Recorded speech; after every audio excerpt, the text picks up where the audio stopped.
Денеска православната црква ги празнува Велики четврток и преподобниот Јован Ветхопештерник.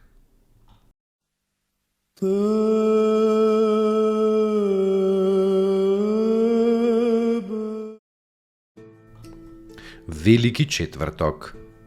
На светиот и Велики четврток светите оци кои што добро го уредија превземеното од светите апостоли, од светите и божествени евангелија, ни предадоа денес да празнуваме 4 настани. Светото миење на нозете на учениците, тајната вечера, тоест нам предавањето на страшните тајни, чудесната молитва и самото издавање.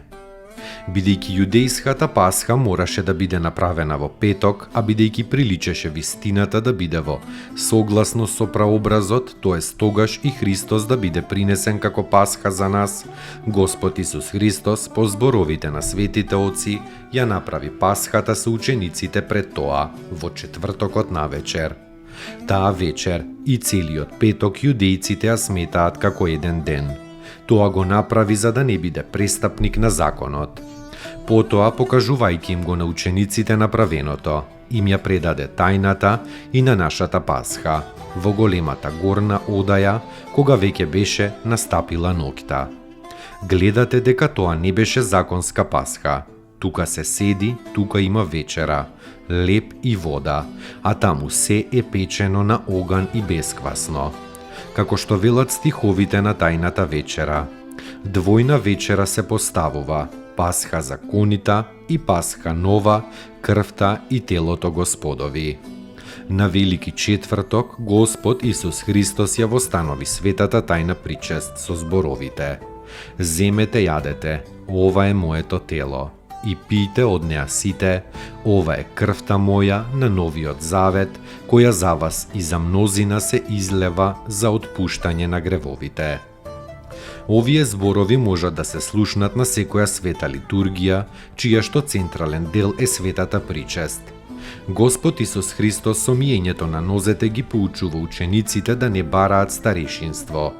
Миејќи им ги нозете, исто така им покажа дека ќе се возвиси секој што себе си се понижува. По вечерата се упатија на Маслиновата гора, во местото Гециманија, каде што, како што велат стиховите од богослужбата, од лицето Христово течеше пот како капки крв и со молитвата ги фаќаш непријателите за смртта на вистина да ја уништиш.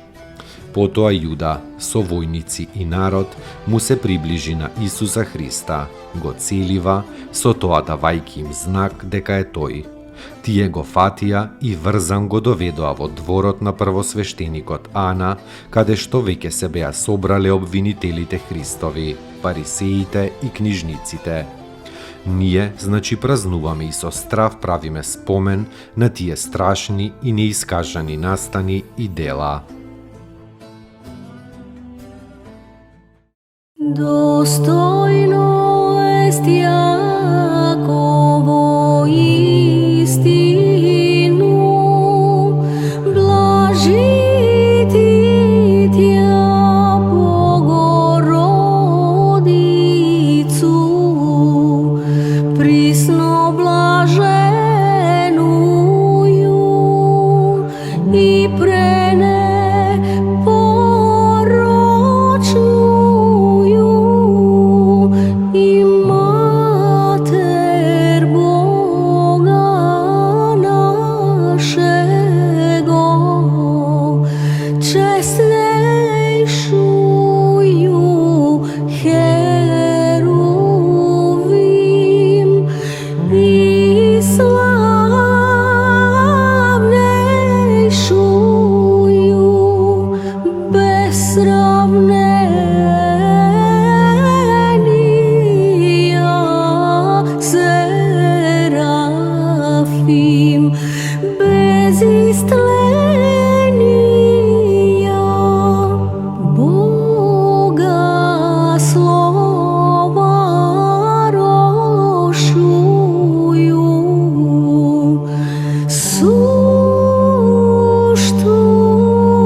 Преподобниот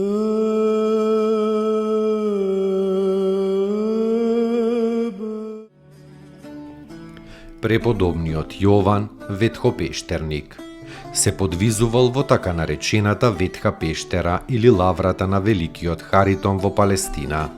Возљубувајќи го Христа Господа со сето срце, со сета душа и со сиот свој ум, тој од младоста почнал да патува по свети места и да ги слуша поуките и советите на светите луѓе. Најпосле се населил во Харитоновата пештера, каде што се предал на голем подвиг, поминувајќи ги деновите и годините во пост, молитва и бдеење, непрестано мислејќи на смртта и учејќи се на смирение. Како добро узреан плод бил обран со смртта и преселен во рајот, поживеал и се упокоил во 8 век. Да исправит ся молитва моја, яко кадило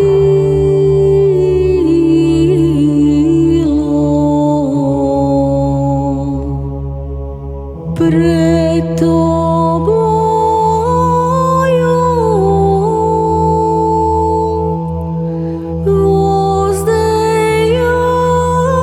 воздеяние руку моею,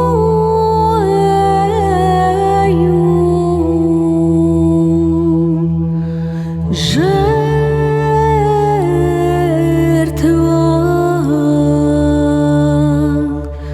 вечерная.